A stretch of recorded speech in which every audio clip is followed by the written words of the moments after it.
सुप्रभात। जय श्री कृष्ण।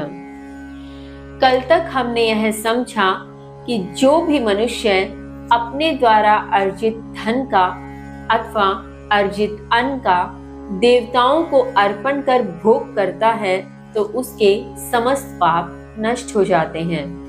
किंतु जो भी व्यक्ति अपने द्वारा अर्जित धन का संपूर्ण भोग स्वयं के लिए करता है, अपने द्वारा बनाए पकाए गए अन्न का स्वयं ही भोग करता है, वह निश्चय ही पाप को प्राप्त होता है।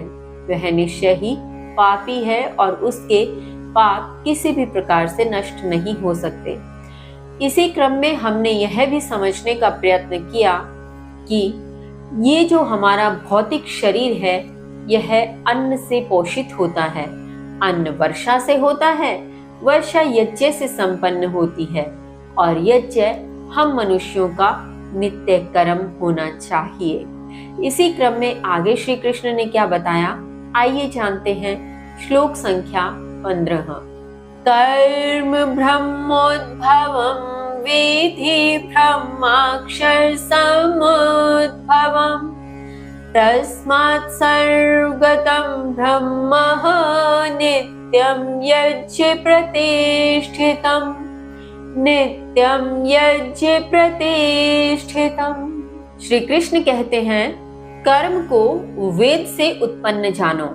वेद अक्षर से निहित हुआ, अतः सर्वव्यापी वेद नित्य यज्ञ में प्रतिष्ठित हैं। भावार्थ, यहाँ श्री कृष्ण कर्म के उद्भव के विषय में बताते हैं कि कर्म वेद से उत्पन्न हुए, अर्थात वेद इत्यादि में सभी कर्म स्थित हैं। सभी कर्मों के विषय में बताया गया है और वेद अक्षर से निहित हैं, अर्थात वेद किससे बने, अक्षरों से बने।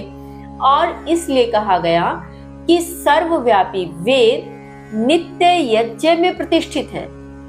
कहने का तात्पर्य कि जब हम यज्ञ इत्यादि क्रिया करते अथवा करवाते हैं तो उसके भीतर जिन वेदों के श्लोक का वर्णन किया जाता है, उच्चारण किया जाता है, तो सर्वव्यापी वेद स्वतः ही यज्ञ में प्रतिष्ठित हो जाते हैं। यज्ञ जिनके माध्यम से देवता प्रसन्न होते हैं और फिर वे हमें प्रसन्न करते हैं। इसी माध्यम से हम अपने द्वारा अर्जित किए गए धन का कुछ अंश देवताओं को समर्पित करते हैं, कुछ अन्न देवताओं की शरण में करते हैं, जिसके माध्यम से हम अपने नित्य कर्म को कर सकते हैं। इसी क्रम में आगे श्री कृष्ण बताते हैं, श्लोक संख्या 16 है।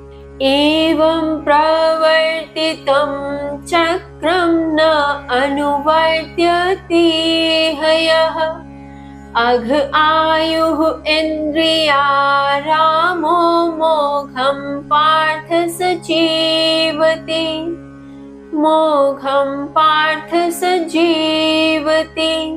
श्री कृष्ण कहते हैं, हे पार्थ, जो इस प्रकार वेदों में स्थापित यज्ञ चक्र को ग्रहण नहीं करता, वह इंद्रियों में आसक्त पाप में जीवन वाला व्यर्थ ही जीवित रहता है। भावार्थ, यहाँ श्री कृष्ण उस व्यक्ति के विषय में बात कर रहे हैं जो वेदों द्वारा स्थापित इस यज्ञ चक्र को नहीं मानता, यज्ञ इत्यादि नित्य कर्म को नहीं करता, यज्ञ के माध्यम से देवताओं को अपने द्वारा अर्जित धन का अन्न का भोग अर्पण नहीं करता।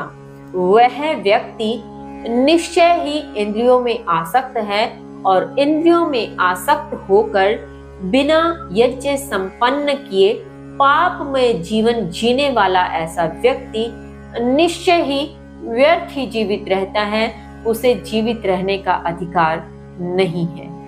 इसी क्रम में आगे श्री कृष्ण क्या कहते हैं, जानेंगे कल। तब तक के लिए जय श्री कृष्ण।